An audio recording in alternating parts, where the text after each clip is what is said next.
¿cuáles son los antecedentes históricos del diferendo cubano-norteamericano? Vamos a marcar algunos hitos, ¿no? Porque la pregunta puede ser un poco larga. ¿Mira a dónde? ¿A ti? Bueno, puedo ver algo, ¿no? Pero va a ser un largo, va a ser un poco largo. Esa pregunta, por supuesto, desarrollarla llevaría tiempo, hay que marcar algunos hitos. Y para ahorrar tiempo, podemos marcarlo en 1898. Cuba dio cerca de 30 años de guerra por la independencia, fue el último país en independizarse del colonialismo español. En un país, a su vez, que había recibido de España el ejército más grande que España había destinado a sus colonias en América. Guerrió entonces durante casi 3 décadas por la independencia. Y a la altura de 1898, para algunos historiadores ya con la guerra ganada, para otros no tanto, pero sin embargo ya a punto del desenlace de la guerra de independencia se produce la intervención norteamericana en Cuba en 1898. Esa intervención marca el inicio de una relación formalmente de dependencia política de Cuba hacia los Estados Unidos. Y digo formalmente porque ya antes la estructura económica del país estaba bastante subordinada a la estructura económica norteamericana.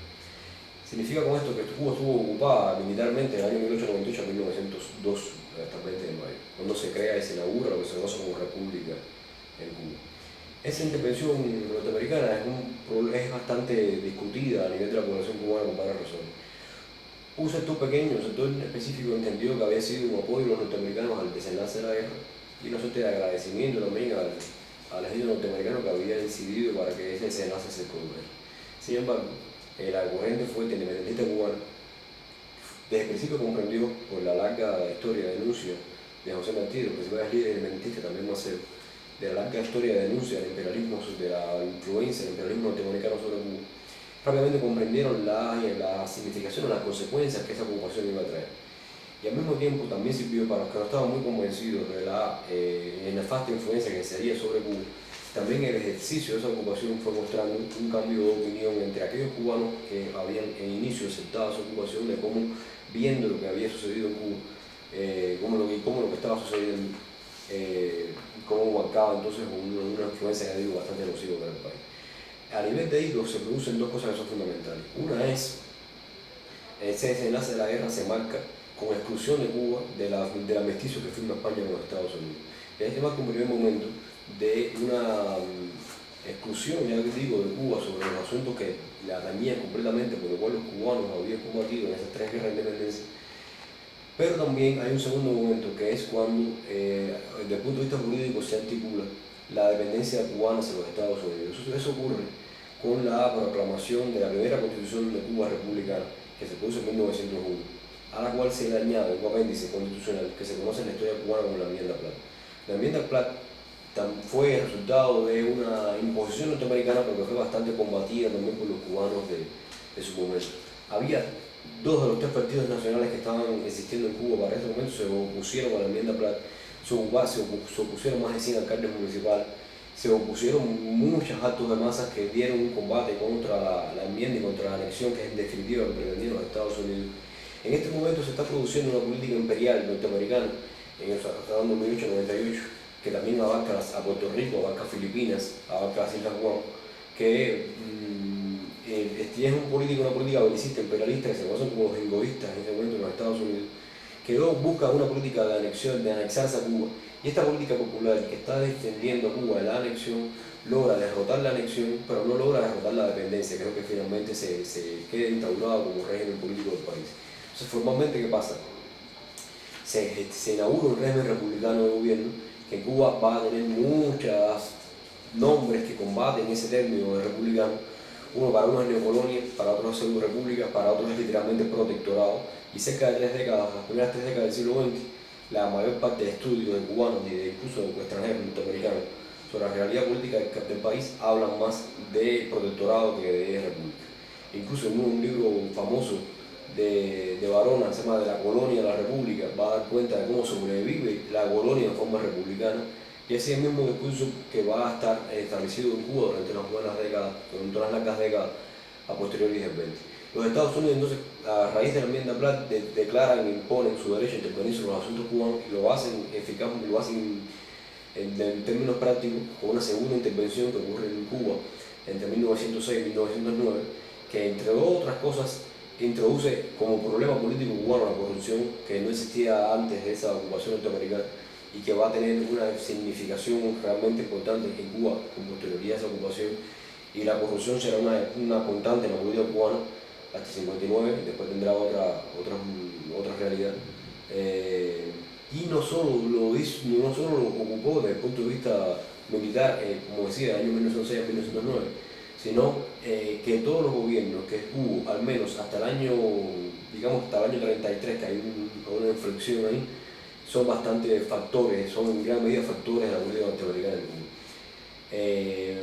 Hay gobiernos más entreguistas que otros, como por ejemplo el de Zayas, que se llegó a decir que el procónsul norteamericano en Cuba era el que hacía los memorandos de gobierno, imponía y quitaba gabinetes completos, el embajador norteamericano en Cuba. Pero esa condición de protectorado, esa condición de una dominación política demasiado directa y demasiado, si se quiere, brutal hacia Cuba, tiene un punto de giro con una revolución popular que ocurre en Cuba entre el año 30 y el año 33. Ahí no es que pierda influencia los Estados Unidos sobre Cuba, pero tienen que complejizar más la estructura de dominación sobre Cuba. Ahí tienen que derogar un tratado de reciprocidad comercial que databa del año 1903, que un economista cubano llamó a Cuba la cautiva de la reciprocidad, porque los términos de intercambio eran tan onerosos para Cuba que era un supuesto tratado de reciprocidad que realmente otorgaba todos los beneficios de importación hacia los Estados Unidos y muy pocos beneficios para Cuba. Al calor de esta revolución popular y al calor de un giro nacionalista que da la política cubana en esos años, de 33 en adelante, ellos tienen que, los norteamericanos derogan ese tratado del 3 y crean uno nuevo a la altura del año 34, que es igual muy lesivo, muy doloroso para los intereses cubanos, pero que ya marca alguna diferencia respecto a aquel tan tremendo, tan brutal, ¿no?, que se había aprobado en el año 13. Tengo que sintetizar, la historia de los Estados Unidos hacia Cuba fue una historia entonces, primero, de dominación económica sobre Cuba, de ir apropiándose de la estructura económica del país, y después de dominio político estricto sobre el país a la altura de 1898, y después de asegurarse los mecanismos políticos para una ocupación militar en un caso, u ocupación y dominación política en otros. Esto es importante comprenderlo porque se plantea el diferendo de Cuba con los Estados Unidos posterior al 59, con un problema surgido únicamente de la revolución y surgido únicamente de la radicalidad revolucionaria que llevó a ese diferendo. Toda esta historia previa entonces demuestra que hay un curso histórico de ese diferendo que es importante comprenderlo para los que hablan de políticas mediadoras, políticas mediacionistas, políticas de centro entre políticas de Cuba y Estados Unidos. Lo que demuestra esta historia que yo he sintetizado es que la política norteamericana hacia Cuba nunca se ha manejado en términos de centro, en términos de moderación, que lo que ha buscado siempre es el control de Cuba, el control económico, el control político, y que realmente no ha aceptado una alternativa política para Cuba que no haya pasado por una estructura de control norteamericano sobre esa alternativa. El principal antecedente de revolucionario antes 59 en Cuba fue lo que se conoce en esta historia como el gobierno de los 100 días, dirigido por Ramón Grau San Martín, con Antonio Guiterra, una figura revolucionaria muy significativa, como ministro de gobierno. Ese gobierno, que se llama como gobierno de los 100 días, fue combatido por la embajada norteamericana, no fue reconocido por los norteamericanos y fue derrocado por un golpe de Estado aupado por la embajada norteamericana en enero del 34. Significa esto entonces que una revolución no socialista, no distante a lo que llegó a ser la del 59, también fue combatida por los norteamericanos, también fue impedida de reconocimiento diplomático. Y esto lo digo para mostrar cómo antes de 59 esa historia de dominación era muy fuerte y manejaba la relación de Cuba con los Estados Unidos en términos de control norteamericano sobre la política del país. En este momento, el gobierno cubano está planteando de que... Se habla muy rápido, párenme, porque yo hablo muy rápido. En este momento, el gobierno cubano está planteando que existe una campaña de descrédito y criminalización de la revolución cubana y que hay intentos de establecer una matriz de opinión que distorsiona la visión de su realidad sociopolítica. En esto se dice que precisamente la mano norteamericana una vez más está detrás de esto. ¿Cuál es su criterio? Esto es un nuevo capítulo, un nuevo episodio, digamos, una larga historia, ¿no? Estados Unidos tolera solo lo que acepta, tolera aquellos regímenes solamente que puede aceptar y es profundamente intolerante, claro, con todo aquello que desde su punto de vista de lo que considera como democracia política, lo que considera como economía de mercado, toda la que no coincida con eso, por supuesto, es bastante combatido. Hay una larga historia que no hace falta hacer en América Latina y en el mundo entero, de intervenciones norteamericanas que han ido encaminadas a combatir un concepto alternativo de política, un concepto alternativo de construcción de una sociedad. Cuba no sigue las elecciones del 59 para acá, se ha manejado eso en términos recurrentes, en términos que han afectado a muchos campos. Al principio de la revolución ocurrió con los ajusticiamientos que se hicieron bajo la legislación revolucionaria a personas vinculadas al régimen de asesinos confesos y probados, y se presentaron rápidamente como fusilamientos, y hoy todavía la memoria construida por los medios presenta estos como los fusilamientos de la revolución y no como lo que fueron ajusticiamientos sometidos todos a legislación, todos a proceso penal y bajo un enorme consenso popular que reclamaba justicia producto de los asesinatos de más de 20.000 cubanos que ocurrieron bajo la dictadura batista. Eso sí ha ocurrido durante, ya digo, repito, durante mucho tiempo, se ha renovado cíclicamente, y en este caso vuelve a pasar que creo que ahora hay un cálculo político de que de algún modo se acerca al final de la generación histórica de la revolución, de que esto puede marcar cambios importantes en la política de futuro de la revolución. Eso están apostando a desacreditar cualquier tipo de, ya no logro, sino cualquier tipo de legitimidad reconocida internacionalmente hacia lo que ha conquistado la revolución cubana. Y uno observa que la matriz, la jerarquía de las noticias siempre habla mucho de por qué una campaña de descrédito. O sea, es profundamente selectiva, es profundamente sectaria, si se quiere, en términos de hacer noticias solamente 3, 4 núcleos de problemas, que son problemas sin duda, y sobre todo dar voz a sectores sociales cubanos que existen, que no son necesariamente inventados, que existen, que tienen realidad, como el caso de algunos blogueros, como esta famosa Iván Sánchez, que lo que hacen yo creo que es sobredimensionar la importancia, convertir a una parte en el todo, hacer que una persona que expresa un discurso específico, que en mi opinión muy particular está muy dirigido a clases medias occidentales, que tiene muy poco apoyo social en Cuba, que tiene un discurso muy poco vinculado a la diversidad social que existe en Cuba, a los problemas de desigualdad que realmente existen en Cuba. Creo que habla por un sector blanco, profesional, básicamente clase media, que tiene mucho que ver con el público al cual se dirige, que es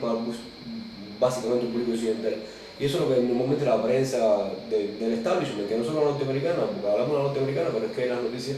que de cada 4 noticias, de cada 5 noticias, 4 provienen de las mismas agencias, con lo cual el núcleo de que provienen las agencias siempre es muy cerrado. Entonces parece ser que hay muchos medios, pero realmente hay muy poca fuente de noticias. Entonces es por eso que si uno analiza de las 10 noticias que aparecen por día, 20, 30, cualquiera que sean, hay una sobredeterminación de cuestiones que yo no digo que sean inciertas, ni digo que sean puro invento de la propaganda. Lo que sí creo que hay por los productos de la selectividad, hay una falta de representación de millones de temas que ocurren cotidianamente en Cuba y una sola representación de este tipo de discursos como si ese fuera lo único que pasara en Cuba. A mí me parece que eso es profundamente manipulador. ¿En qué sentido? Me parece que es manipulador en términos de que obvia la vida cotidiana de 11 millones de cubanos. Parece ser que en Cuba existen 2 actores políticos casi siempre, Fidel Castro y Giovanni Sánchez, o las damas de blanco y Fidel Castro, o Raúl Castro y Fariña, el disidente que está en otra huelga de hambre. O sea, eso me parece que lo que desconoce es, desde un discurso democrático, resulta profundamente antidemocrático, porque nunca considera lo que es el pueblo cubano, nunca considera lo que son los sectores sociales que en Cuba existen, que viven, que trabajan, que hablan, que opinan, que luchan. Y en ese sentido a mí me parece que es profundamente, incluso discriminatorio, con una visión muy colonial de lo que es la política, lo que es la realidad cubana, lo que es la sociedad cubana, en un pueblo completamente apagado, completamente silenciado, completamente, digamos que amordazado, ¿no?, por una política cincuentenaria de opresión, que es como lo presentan los medios. Yo en algún lugar, en el libro, lo he comentado, que este pueblo hizo revoluciones cíclicamente cada 30 años, cada 40, no pasaron más de 40 años sin hacer una revolución. Eso desde 1813 hasta 1815 hasta nuestros días. O sea, es muy difícil que un pueblo que haya alcanzado los niveles de educación que tiene este pueblo, los niveles de cultura, de instrucción que se han alcanzado, un nivel de trama social, de protección, de inclusión social como que se ha alcanzado, sea al mismo tiempo un pueblo que se haya dejado amordazar así de la forma en que se plantean por los medios, de un modo en que es incapaz de dar opinión, incapaz de defender un derecho, en que es incapaz de sencillamente hacer política de ningún tipo. Yo creo que hay, y con esto estoy saltando un poco, ¿no?, de tema, pero tiene que ver, yo creo que también hay cierta dualidad antagónica o dicotómica entre el discurso sobre Cuba, algo de lo que hablamos al principio, que es un discurso en el cual al discurso del enemigo se le pone un discurso profundamente acrítico, profundamente apologético de la realidad cubana, que también yo creo que le hace daño a los cubanos y que también es discriminatorio sobre los cubanos, porque también en Cuba hay muchísimos problemas de distinto tipo además, y que hay que comprender también en cómo afectan la vida cotidiana, ¿no?, de los que vivimos en Cuba. Eso significa que son ciertos los índices, por ejemplo, de salud, de educación, de instrucción, de infraestructura, de carreteras, de electrificación que tiene el país, todo eso es cierto, pero que solo trabaja con estas cifras y la analiza solo nominalmente, solo desde el punto de vista estadístico, no puede comprender cómo eso impacta, cómo eso es recibido por la población cubana, cómo se recibe en términos de calidad, cómo se recibe en términos de las políticas que han ido variando en términos de estas conquistas. O sea, yo lo que creo es que Cuba es una vieja idea, por supuesto, ni un infierno ni un paraíso, cosa que se viene diciendo hace mucho tiempo, pero que no acaba de verse todavía un discurso que sea más comprensivo de la realidad cubana en términos de que ni sea tan opuesto al enemigo, que no da espacio a pensar un solo problema en Cuba, que se pasa. Porque criticando al enemigo solamente se habla de las virtudes del país para contrarrestar ese discurso, pero tan apologético y tan críticamente que no sé, es un país que es muy irreconocible para los que vivimos acá. Pero al mismo tiempo no es para nada el tipo de discurso que el enemigo, los medios de prensa, el establishment hacen, que parece que en Cuba no hay forma alguna de hacer nada y que prácticamente estaríamos convocados a un suicidio colectivo, ¿no?, porque no hay forma de vivir de ninguna manera en Cuba. Yo creo que eso tiene que ver con una vuelta de tuerca, en la campaña específicamente, ahora mismo una vuelta de tuerca, leyendo el contexto específico que tiene el país, que tiene que ver con el tránsito biológico que se va a ocurrir en algún momento, con que la gran mayoría de las generaciones cubanas ya no han vivido la épica revolucionaria de los años 60, que se han educado, han nacido, han crecido en otro contexto que ya no tienen, por supuesto, por haber participado menos de los instantes fundacionales del proceso, o no han participado de ellos, tienen una relación distinta con la revolución. Y creo que no es malo tener una relación, no es malo, al contrario, es muy bueno tener una comunicación como la que tiene Cuba con el mundo. Cuba es un país muy comunicado realmente con el mundo, aun cuando hay mucha propaganda también como parte de esto, de que los accesos a internet, a correo, a la prensa extranjera son escasos. Esos son cuestiones todas que hay que valorar desde el punto de vista con muchos más matices, ¿no? Porque realmente el consumo social de internet es más amplio que en algunos otros lugares. El consumo de películas, por ejemplo, Cuba es un país que a nivel de literatura y a nivel de películas, por ejemplo, ha habido más películas, ha visto su población, ha visto más películas diversas a lo largo de décadas que muchos otros países. A nivel de las experiencias de festivales de cine latinoamericanos que se han hecho a lo largo de muchos años, el tipo de consumo cultural que hay en Cuba, el tipo de, incluso ya no solo a nivel oficial y formal, sino el tipo de consumo informal, cultural que se hace, realmente es muy, muy diverso. Y yo que sí creo, la migración cubana es tan grande que marca también una comunicación con todos los familiares que viven fuera de Cuba. Hay mucho turismo también y crece el turismo, más de 2 millones de personas están viniendo de turistas a Cuba, eso marca también mucha comunicación. O sea, yo creo que tampoco es un sistema cerrado, que tú estás engañado porque no es imposible comprender, ni conocer, ni estar informado de nada, de nada de lo que sucede en el mundo. Yo creo que hay que tomar las cosas un poco, cualquiera sea la opinión que cualquiera tenga con derecho a tenerla, cualquier sea su sentido. Yo lo que trato de defender es tener un poquito más de información, un poquito más también de matización, de respeto hacia personas que tienen derecho a ser consideradas, a ver cómo piensan, a saber cómo viven. Y desde ese punto de vista me parece que a veces somos muy invisibilizados por ambos extremos, ¿no? Por los que son demasiado amigos y por los que son demasiado enemigos. Ahora mismo hay buenas noticias que nunca son consideradas. Cuba acaba de salir por producto de una evaluación de un organismo norteamericano, una de las 10 naciones del mundo con ambiente más limpio del planeta. Eso me parece una noticia importante realmente, que habla de políticas públicas, que habla de políticas también sociales, que habla de muchas cosas, y sin embargo ese tipo de noticias jamás son noticias para Cuba. O sea, yo creo que esta sí es una campaña que puede ser calificada de que no es solamente propia para Cuba, que también se acerca a las que suceden con Venezuela, a las que suceden con otros países como Bolivia también. Entonces, creo que sí hay razones para considerarlo en esta historia, además de cómo se comprende una alternativa política. O sea, si una alternativa política no es reconocida, y yo creo que una democracia, siendo considerada en términos fuertes, se debería hacer una discusión de alternativas políticas, ¿no? Y lo que se pide para Cuba no se le reconoce a Cuba como alternativa en sí misma. Si Cuba es una alternativa política respecto a otras, a menos tendría que ser discutida como alternativa y no negada al principio como se hace en el momento, ¿no? Bueno, más allá de esas amenazas concretas que algunas han tomado cuerpo de los enemigos de Cuba, ¿cuáles son a su juicio las debilidades que la revolución deberá afrontar en lo inmediato y lo inmediato, tanto en la economía como en los servicios, en las relaciones sociales?